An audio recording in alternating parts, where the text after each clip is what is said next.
Harvard faces $500 million settlement talks with Trump administration over campus antisemitism. Imagine a world where one of the most prestigious universities in the United States is forced to pay a staggering $500 million in a deal with the government, all due to allegations of campus antisemitism. This is the reality that Harvard University is currently facing as it engages in tense negotiations with the Trump administration. But here's where it gets controversial. The administration's decision to claw back $2.6 billion in federal funding earlier this year has sparked a heated debate about the university's responsibility to protect its Jewish faculty, students, and staff from antisemitism. At the heart of the issue is the question of whether Harvard has done enough to prevent discrimination on its campus, and whether the government's actions are a justified response or an overreach of power. As the negotiations unfold, it's clear that the stakes are high, with the university's $53 billion endowment and its reputation as a bastion of academic excellence hanging in the balance. But what's really going on behind the scenes, and what does this mean for the future of higher education in America? To understand the complexity of the situation, let's take a step back and look at the events that led up to this point. The Trump administration's decision to revoke Harvard's federal funding was based on allegations that the university had discriminated against Jewish individuals on campus, failing to protect them from anti-Semitism. This move was seen as a dramatic escalation of the government's efforts to crack down on perceived anti-Semitism in higher education. And this is the part most people miss. The administration's actions are not just about Harvard, but about sending a message to all universities that they need to take allegations of anti-Semitism seriously. The comparison to Columbia University, which recently paid a $200 million fine to settle similar allegations, is instructive. Columbia's settlement included a range of measures, such as appointing an independent monitor, submitting semi-annual reports on its compliance with anti-discrimination rules, and implementing merit-based hiring and admissions requirements. But Harvard University officials have reportedly been put off by the idea of appointing an independent monitor, viewing it as a potential threat to academic freedom. This raises important questions about the balance between protecting students from discrimination and preserving the autonomy of universities to govern themselves. As Education Secretary Linda McMahon noted, the government is hoping that Harvard will come to the table and negotiate a settlement.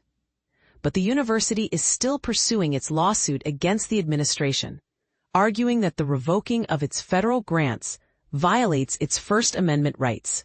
The judge in the case has already expressed skepticism about the administration's actions, questioning whether they have the authority to make ad hoc decisions about yanking research dollars without being able to prove that Harvard officials have actually done enough to curtail anti-Semitism on campus. So, what do you think? Should universities be held accountable for failing to protect their students from discrimination, even if it means sacrificing some of their autonomy? Or is the government overreaching its power and threatening the very foundations of academic freedom? Let us know in the comments. As the situation continues to unfold, one thing is clear: the outcome of these negotiations will have far-reaching implications for higher education in America, and it's essential that we have a nuanced and informed discussion about the issues at stake. Trump administration's new deal with Columbia University targets foreign students. A prestigious Ivy League university has just been instructed by the federal government to actively reduce its reliance on one of its most vital assets, its international student community. This isn't a hypothetical warning, it's the core of a new landmark agreement between Columbia University and the Trump administration, sending shockwaves through the world of higher education.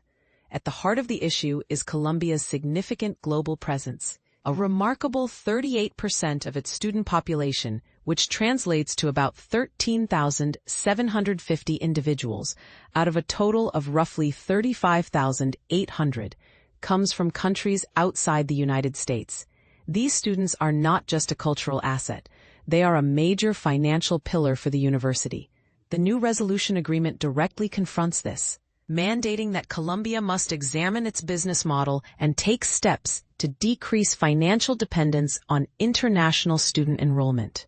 So why would Colombia agree to something that seems to undermine its own financial and cultural structure?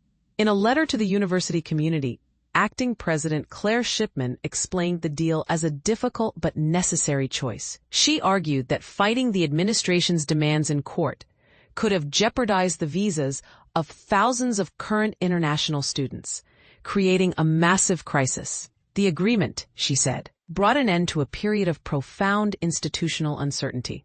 This decision was part of a much larger settlement where the university agreed to a staggering $221 million payment.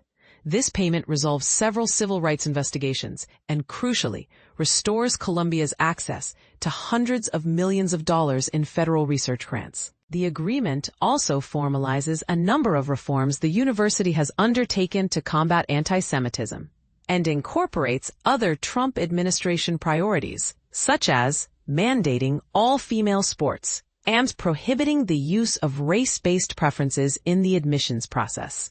But here's where the agreement gets particularly controversial. It doesn't just target the numbers, it delves into the very minds of future applicants. The deal stipulates a comprehensive review of its international admissions.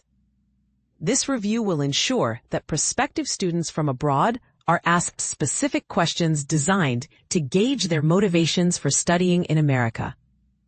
More pointedly, they will be vetted on their commitment to what the agreement calls the long stand-in.